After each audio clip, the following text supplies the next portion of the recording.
Muy bien, buenas tardes. En este segundo curso del diploma vamos a comenzar a hablar de la disciplina de la conservación, que se le dice también conservación biológica, ciencia de la conservación o conservación de biodiversidad. Ha tenido distintos nombres a lo largo de 50 años ya que esta disciplina se ha ido consolidando.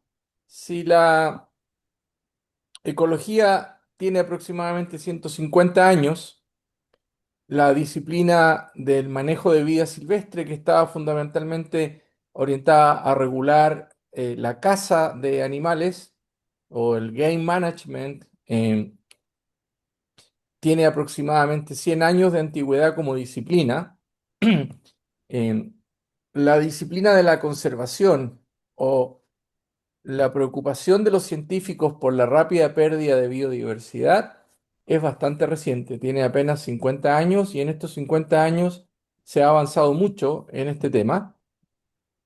El oso panda es el símbolo de la conservación de biodiversidad porque en los años 70 se estaban extinguiendo en las montañas de Wulong, un par de provincias en el centro de China, y se comenzó un programa de crianza en cautiverio y protección de la especie con el apoyo de científicos norteamericanos y se transformó en el icono de la conservación y voy a hablar en detalle sobre el oso panda y otras especies que hemos tenido éxito a nivel mundial en recuperarlas del peligro de extinción en la clase del jueves.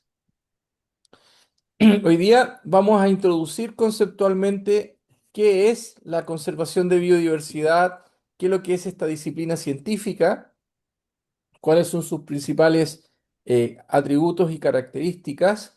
Y fundamentalmente nosotros hablamos de la conservación de biodiversidad y la definimos como una disciplina en crisis, o yo mejor le digo una disciplina para resolver una crisis. ¿Y cuál es esta crisis? La extinción global de especies o la disminución muy importante de muchas poblaciones en términos de tamaño poblacional, rango de distribución y rol ecológico que cumplen, y que esto se ha ido acentuando mucho en los últimos 100 años y en los últimos 50 con mayor fuerza. La humanidad, con sus actividades productivas, ha ido destruyendo muchos ecosistemas y eso ha llevado a lo que se denomina la sexta extinción masiva de especies en el planeta, que está siendo causada por las actividades del ser humano. Recordemos que la extinción es un fenómeno irreversible, es decir, si se muere el último individuo de una especie, ya eso no hay forma de recuperarlo. Una especie extinta, para que otra especie vuelva a surgir en la naturaleza por selección natural, puede llevar a millones de años en un proceso evolutivo. Por lo tanto, estamos hablando de un problema bastante serio.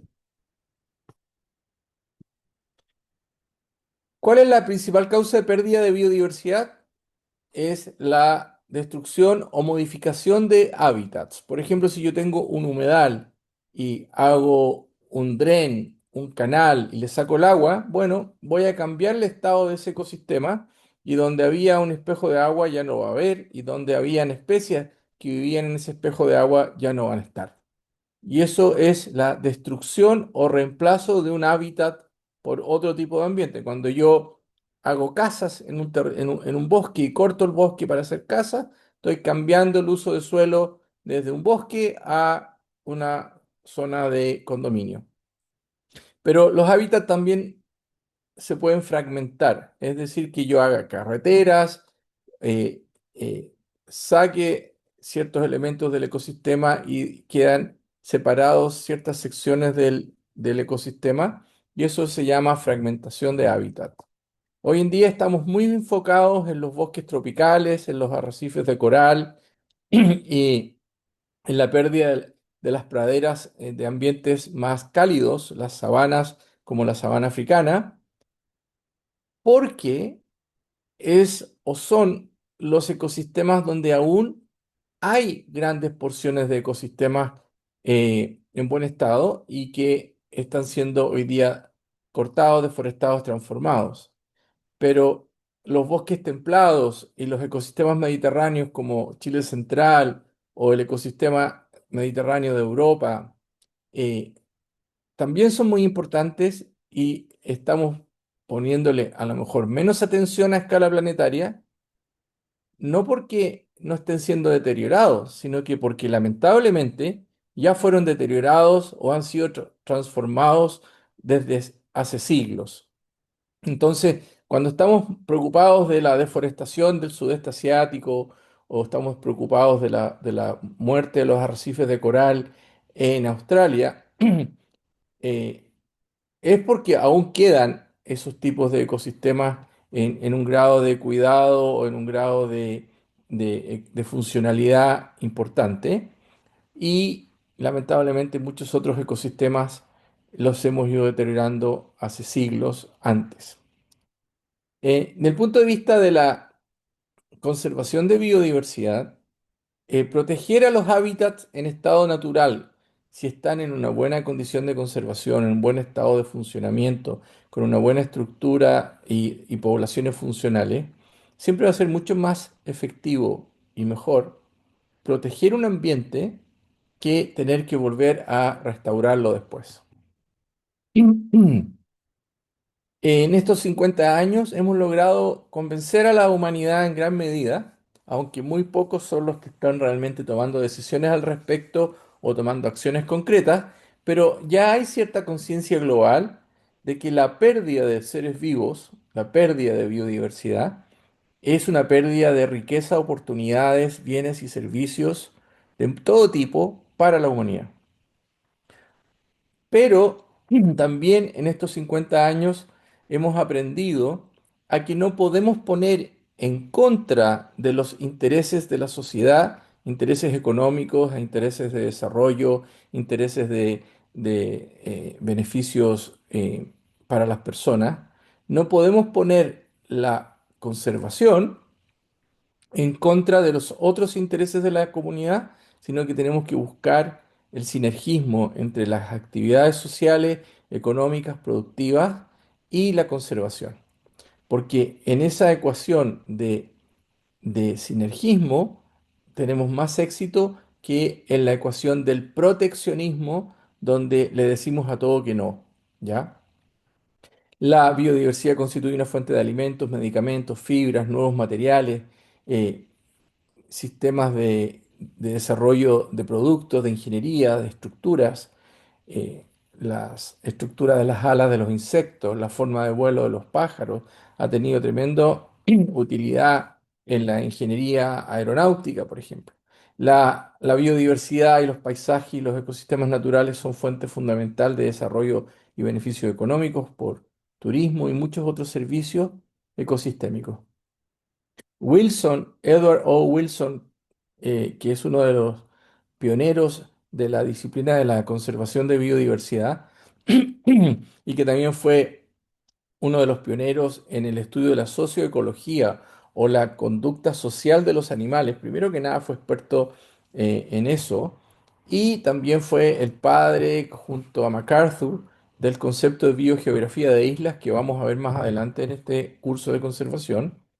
Él acuña el concepto de conservación de biodiversidad y su importancia, junto a otros autores que vamos a mencionar al final de la clase. Pero Wilson señala desde el comienzo, en los años 80 del siglo pasado, que la conservación y el desarrollo económico deben ir de la mano en una mirada de un uso sustentable y que no se puede destruir la naturaleza en nombre del crecimiento económico, pero tampoco se puede detener el desarrollo económico en nombre de proteger la naturaleza sin darle opciones a las personas. El desafío está en cómo hacemos las cosas bien sin destruir la naturaleza. Como le decía anteriormente, la mayor parte de la preocupación mundial hoy en día recae sobre los ecosistemas tropicales, como la República Democrática del Congo o África Central, la gran zona de la zona de los Andes tropicales y la Amazonía, los bosques tropicales de todo el sudeste asiático, son los puntos hoy día de mayor preocupación para la conservación, pero no porque sean ellos los únicos lugares del planeta que son importantes, sino que porque aún existen gran cantidad de ecosistemas naturales que albergan una gran cantidad de especies.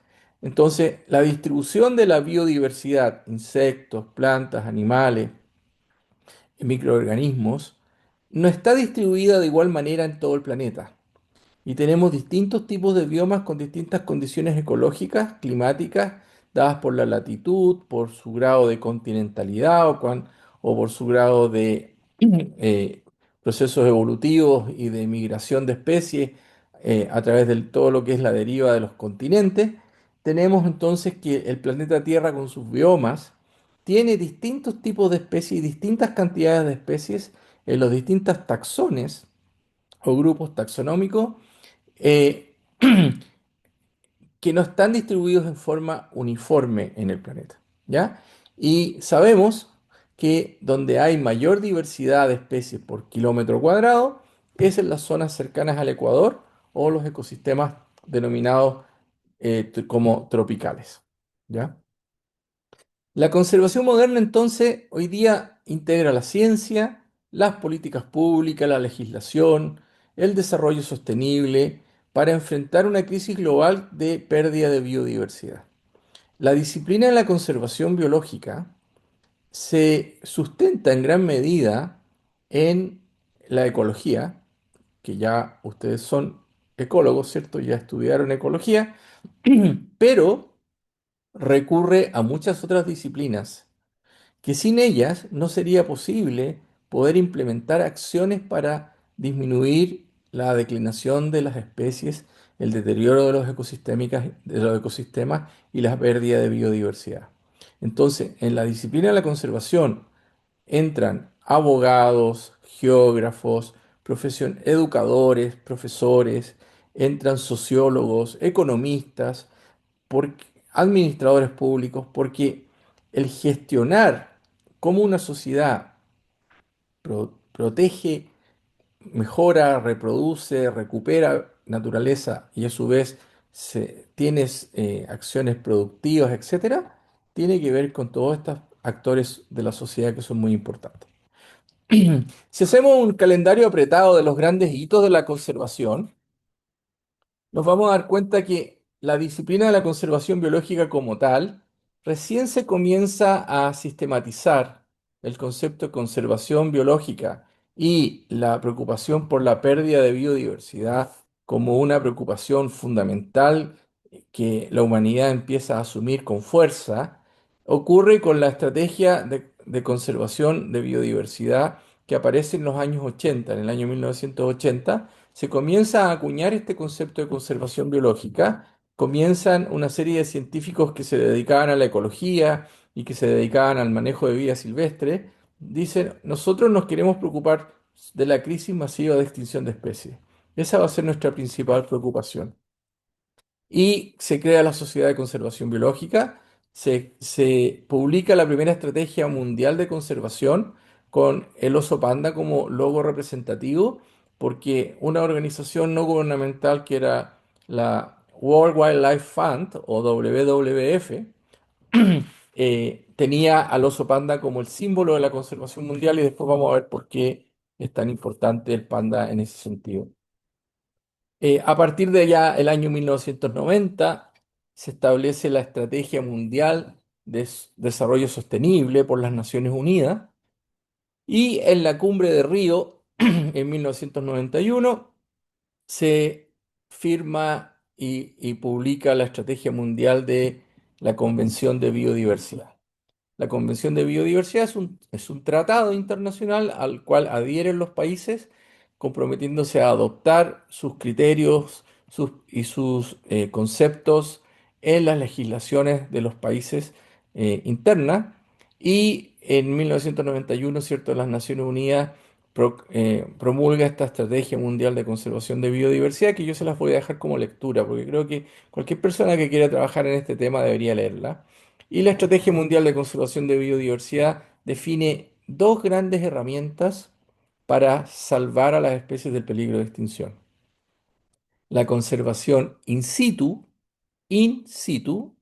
o en el lugar, que es la creación de parques nacionales y zonas protegidas donde los ecosistemas que tienen un buen estado de funcionamiento, de estructura y de conservación, sean protegidos para que mantengan sus procesos ecológicos esenciales y mantengan la diversidad de especies que tienen. Esa es la conservación in situ. Pero también establece y señala que una segunda herramienta que hay que utilizar es la conservación ex situ. Y ahí se refiere a cómo podemos recurrir a los parques zoológicos, a los centros de investigación, a los criaderos de vida silvestre, a los santuarios de la naturaleza o lugares donde hay fauna silvestre fuera de su rango de distribución natural, pero que se transforman en reservorios genéticos de especies que están en serio peligro de extinción. Entonces, la conservación in situ y la conservación ex situ son herramientas que van de la mano.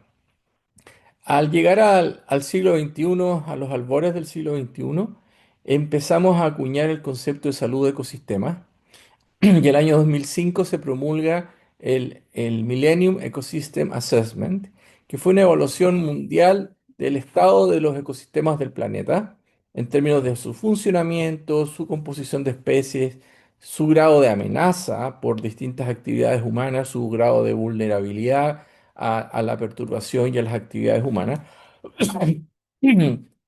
Se midió y se evaluó las amenazas que tenían la extracción de biodiversidad de ellas, el impacto que estaba teniendo y podía tener el cambio climático. Y todo esto se generó entonces un gran informe donde se evaluaron todos los ecosistemas del planeta en el año 2005 y en el año 2010 las Naciones Unidas publica las metas de Aichi para la década del 2010 al 2020 y en el año 2020 se empieza ya a trabajar en la agenda de desarrollo sostenible los objetivos del desarrollo sostenible para la Agenda 2030, ¿ya? Entonces, la conservación biológica moderna ha evolucionado muy rápido, considerando desde una estrategia mundial para detener la extinción de especies, consolidar la disciplina de la biología y la conservación con la Sociedad de Conservación Biológica, la revista Conservation Biology, la revista Biological Conservation, que fueron la revista Oryx, donde ustedes pueden encontrar muchas publicaciones de todo el mundo sobre esta disciplina. eh, Después se empezó a integrar el concepto de paisaje, el concepto de ecosistemas y estamos hoy día trabajando en la Agenda 2030. Eh, ¿Quiénes son los que impulsaron esto? Bueno, la Estrategia Mundial de Conservación, que tiene como símbolo al panda, ¿cierto? La promovió la Unión Internacional de Conservación de la Naturaleza, que es una organización no gubernamental asesora de las Naciones Unidas para los temas relacionados con la extinción de especies y la conservación de la naturaleza, y a la cual muchos científicos somos miembros de esa asociación en forma voluntaria y ad honorem, y formamos los distintos grupos de estudio y las distintas comisiones para distintas especies y para distintas problemáticas. La UICN entonces es un organismo internacional que asesora a las Naciones Unidas en estas materias. Pero las Naciones Unidas también tiene el Programa de Naciones Unidas para el Medio Ambiente, que también aborda los temas de conservación y protección de ecosistemas y biodiversidad. Y la World Wide Fund, que cambió su nombre de World Wildlife Fund a World Wide Fund, o un fondo mundial amplio, que son actores muy importantes. Entonces, se introdujo a fines de la década de 80 el concepto de desarrollo sostenible y el marco internacional para conservar la biodiversidad. Y así fuimos avanzando desde una preocupación por la extinción de especies hacia una preocupación de proteger ecosistemas, paisajes proteger procesos ecológicos y a mediados de, a comienzos de este siglo, por ahí por el año 2000, se empezó también a hablar con más fuerza del concepto de servicio ecosistémico. Es decir, que la naturaleza o los seres vivos que componen la naturaleza no solo tienen un valor per se o un valor intrínseco, sino que también a través de la polinización, a través de la captura de carbono, de CO2, a través de la detención de los aluviones por las raíces de los árboles, a través del canto de las aves en la salud mental y muchos otros beneficios que vamos a ir viendo en el curso, se estableció y se dijo, bueno, nosotros no nos damos cuenta, a lo mejor, pero sin la naturaleza nosotros no podríamos existir ni podríamos tener las actividades que tenemos. Entonces, por ahí por los años 2000, 2005, Constanza, que es un biólogo y economista, hizo un cálculo matemático de cuánto valía todos los servicios ecosistémicos que se obtenían desde los microbios y que nitrifican el suelo hasta la captura de polvo en suspensión en las ciudades por los árboles y calculó cuánto era todo el valor de la producción por tecnología específicamente desarrollada por los seres humanos. O sea, cuánto nosotros éramos capaces de manufacturar o de hacer y cuánto valía eso, y era aproximadamente en esos años $1 trillón. ¿Y cuántos servicios provee la naturaleza, como los peces que se consumen desde el mar, la purificación del agua, todos los servicios ecosistémicos que, en la human- que de los cuales la humanidad se beneficia? Y calculaba que era 3 veces más. Es decir, que si nosotros como humanidad quisiéramos prescindir absolutamente de todos los seres vivos, desde los microbios hasta los animales vertebrados superiores, no tenemos el dinero suficiente para reemplazar todos los servicios que produce la naturaleza. Entonces ahí un concepto muy importante, el concepto de servicios ecosistémicos. Actualmente estamos hablando mucho ahora de capital natural, que también es una aproximación económica, donde dice, mira, los bosques, el humus en el suelo, los polinizadores, los murciélagos polinizadores, todos ellos constituyen un capital que nosotros tenemos como país, como economía, que si lo vamos perdiendo, vamos cooptando las posibilidades futuras de actividades que pueden ser beneficiosas para el ser humano. Algunas personas criticaron el concepto de servicio ecosistémico porque dijeron es eminentemente antrópico, es decir, es ponerle un número y un valor a la naturaleza desde el punto de vista humano. Algunas otras personas también señalan que el concepto de capital natural apunta a lo mismo, de crear esa sensación de que es como el dinero que hay en el banco. Bueno, el suelo que hay en un cerro es un capital que nosotros tenemos que podríamos utilizar en el futuro.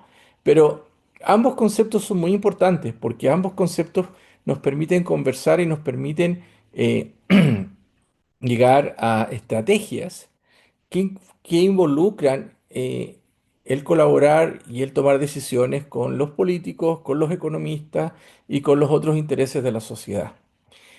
Usar el concepto de servicio ecosistémico y usar el concepto de capital natural no significa que nosotros estemos renegando o obviando o ocultando o ignorando el valor intrínseco que tienen todos los seres vivos en la naturaleza. El valor intrínseco más el valor cultural, más el valor religioso, el valor de existencia de los seres vivos, son parte de la ecuación de valorar la biodiversidad. No es solamente el valor económico, el valor directo o el valor futuro que sería el capital natural y el valor económico directo que sería los servicios ecosistémicos hoy en día. Todos esos valores son importantes. Bien, la conservación dejó de centrarse exclusivamente en especies amenazadas para considerar el bienestar humano y el uso sostenible de los recursos naturales. Entonces, así como yo les hablaba en el curso de ecología de que hoy día hablamos de sistemas socioecológicos, donde el ser humano en la era del antropoceno tiene un rol fundamental en los ecosistemas como la especie más dominante, que puede hacer mucho bien como puede hacer mucho daño. Cuando nosotros hablamos de nuestra preocupación por la pérdida de biodiversidad, eh, las acciones que vamos a tomar o que estamos tomando tienen que ir de la mano y tienen que ser sinérgicas con el desarrollo y el bienestar humano y un uso racional de los recursos naturales. Porque si se van en contra de las actividades humanas o quieren paralizar cualquier actividad productiva, generalmente tienden a fracasar esas acciones y ocurre el comercio ilegal, el tráfico ilegal, la-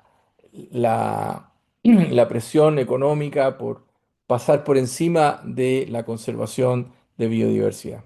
Entonces, en el siglo XXI, todos los organismos no gubernamentales y toda la investigación científica habla de que tenemos que buscar compromisos y acciones que son en un escenario que llamamos win-win, que no podemos echar a la gente con su ganado para crear un parque, por ejemplo, como se hacía hace 30 o 40 años, sino que tenemos que buscar a lo mejor sectorizar, bajar las cargas animales, mejorar la eficiencia, llegar a un acuerdo de reemplazar especies más dañinas por unas menos dañinas y buscar que haya una colaboración entre los intereses de conservación y protección de la naturaleza y los intereses de uso de los espacios o de los territorios. ¿Ya? Profe, Esa es la mirada moderna de conservación. La otra mirada, que es la mirada que se llama el Fortress Conservation o la conservación excluyente o de fortaleza, que es, yo sabe qué más, ustedes agarran sus cositas y váyanse de aquí porque aquí yo voy a crear un parque nacional, no ha tenido o no tuvo muchos buenos resultados porque las personas igual necesitaban sustentarse de alguna manera y habían habido muchos conflictos, sobre todo, por ejemplo, con los pueblos originarios de muchas partes del mundo que fueron perseguidos, excluidos, incluso fueron erradicados de de sus territorios, de sus áreas, para crear conservación, parques o áreas de conservación. Y eso se ha visto que no es éticamente aceptable, socialmente tampoco es aceptable y tampoco ha sido viable porque se han dado cuenta que trabajando con las comunidades locales se puede llegar a una conservación mucho más efectiva que estar en guerra con las comunidades locales. profe, Entonces, la conservación moderna busca proteger la biodiversidad. También hoy día estamos en lo que se llama el restaurar los ecosistemas y restaurar la vida silvestre con el concepto de rewilding o de volver ciertos ecosistemas muy deteriorados a la vida silvestre y promover el bienestar humano en las acciones que se hagan, asegurando un futuro sostenible para las personas y la naturaleza. Dentro de las metas que se establecieron, por ejemplo, en las metas de Aichi del 2010 al 2020, estaban eh, las 20 metas de aumentar el número de áreas protegidas en los distintos países, que cada país tuviese políticas y buscara forma de ir aumentando. Chile ha sido un país ejemplar en el proceso de crear áreas silvestres protegidas. Nosotros fuimos uno de los primeros países del continente, junto a Estados Unidos, creando la Reserva Forestal Mayeco primero y el Parque Nacional Puyehue a comienzos del siglo pasado. eh, el Parque Nacional Yellowstone es más antiguo que la Reserva Forestal Mayeco, pero en la década de los 70, entre el año 75 al año 90 y en general en todas las décadas se han ido creando nuevas áreas protegidas y aproximadamente entre el 2010 y 2015 hubo un gran impulso de crear áreas protegidas marinas, que muchas de ellas todavía son verdaderos parques de papel, que se llama, que están en el mapa, están creados en el mapa, hay decretos que las crearon, pero no hay una implementación muy efectiva de conservación. Pero lo importante es que se fue avanzando siempre. En todas las décadas, en todos los gobiernos y en todos los momentos de la historia del país, se fue aumentando las áreas protegidas y muchos otros países también lo han hecho. Tanto es así que nosotros tenemos entre un 22 a un 24% del territorio nacional en algún criterio o en algún estado de conservación y de protección, tanto fundamentalmente por el Estado, pero también hay muchas iniciativas de conservación privada y eso lo voy a ver en una clase de conservación in situ más adelante. Otro objetivo era disminuir la sobreexplotación, la tala de bosque ilegal e integrar la biodiversidad en las políticas públicas. Estas metas se fueron cumpliendo parcialmente por distintos países y ahora estamos en las metas de la Agenda 2030. Entonces, tenemos que estar orgullosos, pero seguir estando preocupados de que la conservación biológica ha evolucionado desde proteger especies individuales hacia una gestión integrada de ecosistemas, sociedades y procesos ecológicos a escala planetaria. Hoy en día nosotros tenemos la capacidad de ver dónde están todas las áreas protegidas, tenemos una capacidad de ver cuál es el estado de conservación de las especies, dónde se están haciendo acciones de conservación. Prácticamente todos los países tienen estrategias nacionales de conservación biológica. Chile tiene su estrategia nacional, tiene sus metas, tiene sus prioridades. Es decir, en 50 años se ha avanzado muchísimo. Pero hoy en día, como les decía anteriormente, hablamos de la conservación in situ y la conservación ex situ, que están en la Convención de Biodiversidad. Pero nos hemos dado cuenta que sin conectividad ecológica, sin restaurar ecosistemas y sin buscar soluciones basadas en la naturaleza, la biodiversidad va a seguir declinando. Porque el cambio climático y otros usos y distintas presiones de uso de suelo llevan a que hoy día los parques nacionales y las áreas protegidas se están transformando en verdaderas pequeñas islas, en un mar de actividad y usos de suelo con intereses productivos del ser humano. Entonces, si nosotros no infiltramos esos usos del suelo, como la fruticultura, las plantaciones de pino, los cultivos de trigo, la ganadería, los bordes de las carreteras, los bordes de los ríos, si nosotros no hacemos y recuperamos y restauramos vegetación y hábitat para la fauna, en esos ambientes, los parques urbanos, no vamos a poder darle conectividad ecológica a las áreas protegidas y a la biodiversidad. Entonces, hoy en día no se habla de o proteger o producir, o no se habla de pongamos todas nuestras fichas en los parques nacionales y que hagan que se haga lo que quiera fuera de los parques nacionales. Los parques nacionales o las áreas protegidas por sí solas no son suficientes, porque el cambio climático va avanzando a una escala de una velocidad tan grande y que hace que las áreas protegidas queden desconectadas de un proceso de cambio muy rápido donde las especies, tanto plantas, animales e insectos, no pueden ir migrando porque hay otros usos de suelo que son hostiles a esa naturaleza porque hay cultivos, porque hay ciudades, porque hay carreteras. Entonces, si nosotros no hacemos una conservación a distintos grados, nadie está diciendo que vamos a transformar la Plaza de Armas en un parque nacional. Es una estupidez. Nadie está diciendo que hay que sacar todas las plantaciones de pino, o sacar todos los campos de trigo, o sacar todos los arándanos, o sacar todo. No, porque los países necesitan tener actividad económica. Lo que se está hablando es cómo esos usos de suelo tengan criterios y tengan acciones de corredores biológicos o corredores de biodiversidad a la par de sus procesos productivos. Y otra cosa que es muy importante a escala planetaria, donde hay una gran cantidad de pueblos originarios, que son dueños de territorios que todavía se mantienen en buenas condiciones, es que ellos se sumen a la conservación y sean considerados actores relevantes de la protección de biodiversidad. Más de la mitad de la biodiversidad del planeta está en manos de propietarios o pueblos originarios en todo el planeta, ¿ya? No se puede hacer conservación solamente creando parques nacionales, sino que se tiene que hacer a escala de toda la matriz ecosistémica de los países. Nosotros también hablamos mucho hoy en día, gracias a una comunidad científica que tomó desde la medicina, lo que se llama la medicina basada en evidencia, Bueno, se tomó ese concepto de medicina basada en evidencia y aproximadamente por ahí, por el año 2010, se empezó a trabajar en lo que se llama la conservación basada en evidencia, que se han hecho muchos estudios eh, globales, se han hecho muchos estudios de análisis de qué cosas sirven o qué cosas han funcionado para conservar la biodiversidad para distintos tipos de taxas, desde insectos hasta mamíferos, y se han ido generando criterios y acciones y metas que uno puede abordar por distintos tipos de ecosistemas y para distintos tipos de especies o taxas.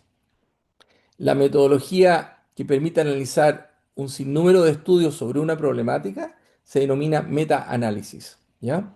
Y con el meta-análisis se ha logrado avanzar mucho en lo que es conservación basada en evidencia científica. Mm. Bueno, una pregunta que nosotros nos hacemos ahora que estamos entrando al curso de conservación de biodiversidad es ¿cuánta naturaleza deberíamos conservar? ¿Ya? La investigación científica sugiere que al menos el 44% de la superficie terrestre del planeta debería mantenerse ecológicamente funcional. No estamos diciendo que sea un parque nacional, sino que estamos diciendo que tenga la cantidad suficiente de especies originarias de ese ecosistema que le dan una funcionalidad ecosistémica y le permiten ser resiliente como ecosistema y continuar con sus procesos ecológicos esenciales y sus procesos evolutivos naturales.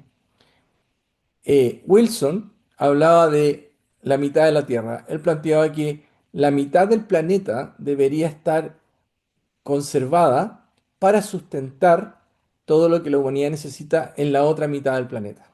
¿Ya?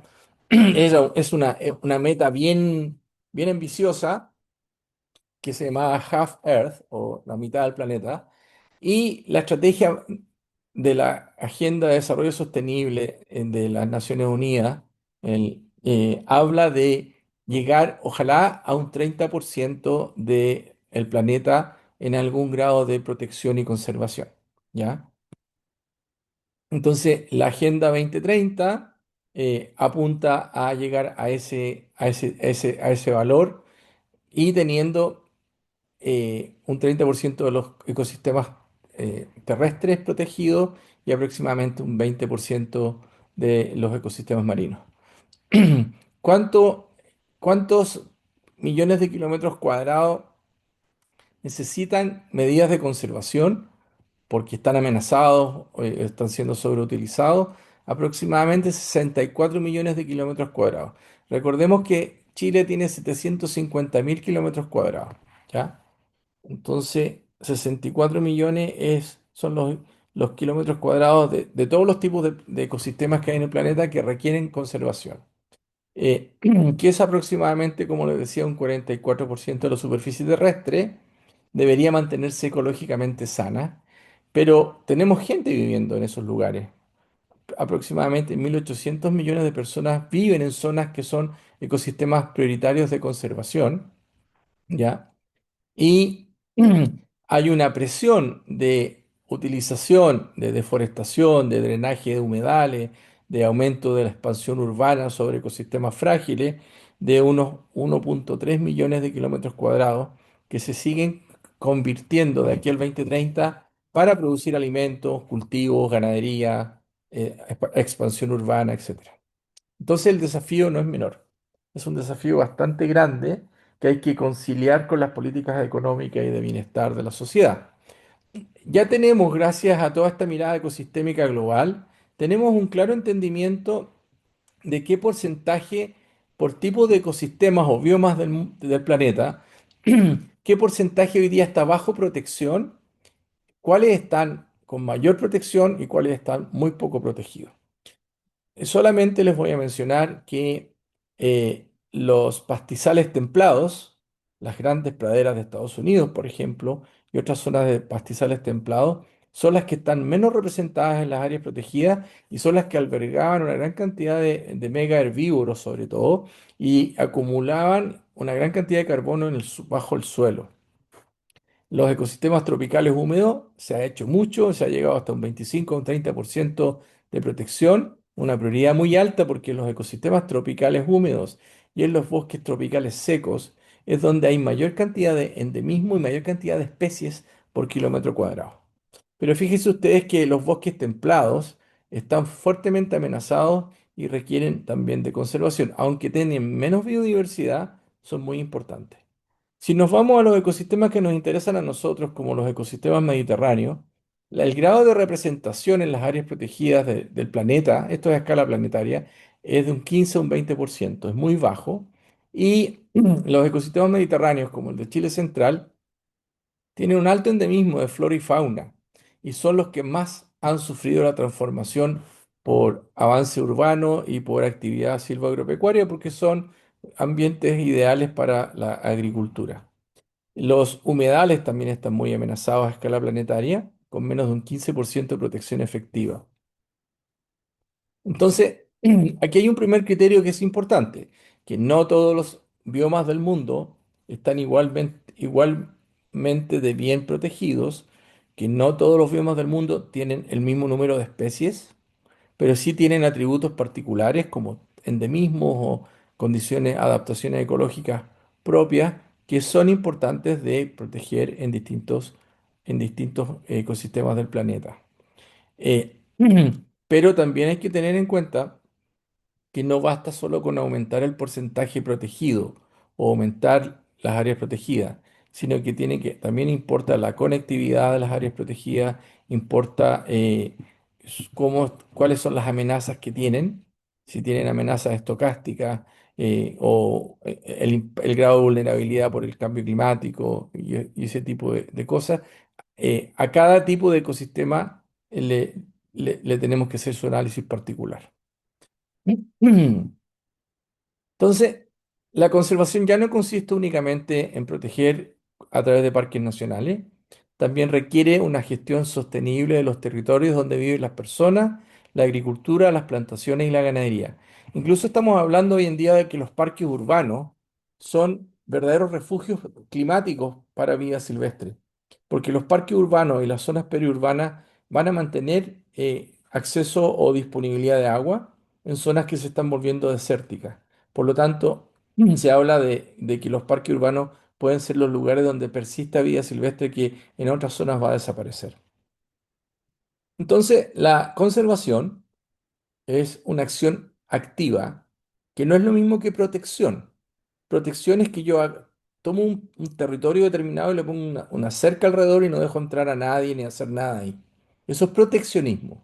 La conservación es acción activa, es crear áreas protegidas, es reintroducir especies, es crear corredores biológicos para conectar a las poblaciones, es restaurar si se ha perdido algún tipo de especie, restaurarla, el manejar en forma sustentable los paisajes productivos, es trabajar con las personas para llegar a un manejo liderado con comunidades locales.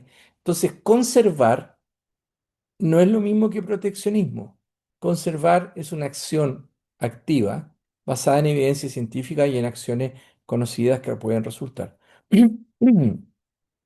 La gente común y corriente tiende a confundir conservación de biodiversidad con crear un parque nacional o no dejar entrar a nadie o proteccionismo. Es el mismo problema que se produce con el bienestar animal y el animalismo. El bienestar animal es una disciplina científica que busca proteger de un sufrimiento innecesario a los animales. El animalismo es una posición extrema de, oiga, no hagan nada con los animales porque yo no quiero que los toquen, que nos miren, que nada, pero puede ser que el animal se esté muriendo y no, pero no hacer nada. Es como el proteccionismo, ¿ya?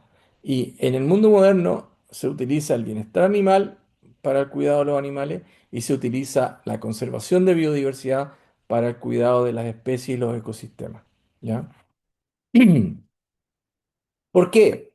¿Por qué estamos tan preocupados de la conservación de biodiversidad? Porque hoy día a nivel mundial se habla del concepto de la triple crisis planetaria. ¿Y qué es lo que es la triple crisis planetaria? Se refiere a que en la era del Antropoceno, el cambio climático, la contaminación global por plásticos y por químicos y otros contaminantes y la pérdida de biodiversidad son tres fenómenos que están ocurriendo en forma concomitante, ¿ya? Y los tres tienen mucho que ver con la acción humana. Entonces, la triple crisis planetaria es lo que define las acciones del Ministerio de Medio Ambiente, por ejemplo, en nuestro país. Cómo abordar desde el reciclaje y el manejo de la basura. Ahora vimos que uno de los vertederos de basura de Santiago es uno de los mayores emisores de metano a la atmósfera, que afecta directamente al cambio climático. Cómo disminuimos la contaminación de los cursos de agua, del aire, etcétera, y cómo disminuimos la pérdida de biodiversidad, porque las estadísticas indican que desde el año 1970 a la fecha, tenemos una pérdida de un 38% de la biodiversidad del planeta ha ido declinando a escala terrestre, 36% a escala marina y en total una pérdida sumada de 69%. ¿Ya? Entonces hay una declinación de la biodiversidad, pero también está la contaminación y el cambio climático. En el curso de conservación de biodiversidad nos vamos a preocupar de la pérdida de biodiversidad, pero vamos a hacer referencia a cambio climático y contaminación como algunos que son algunos de los factores que contribuyen a la pérdida de biodiversidad, pero no son los únicos. Los vamos a ir viendo todos en el curso. Entonces, cambio climático, ya sabemos lo que significa, la contaminación también sabemos lo que significa, y impactan sobre la biodiversidad.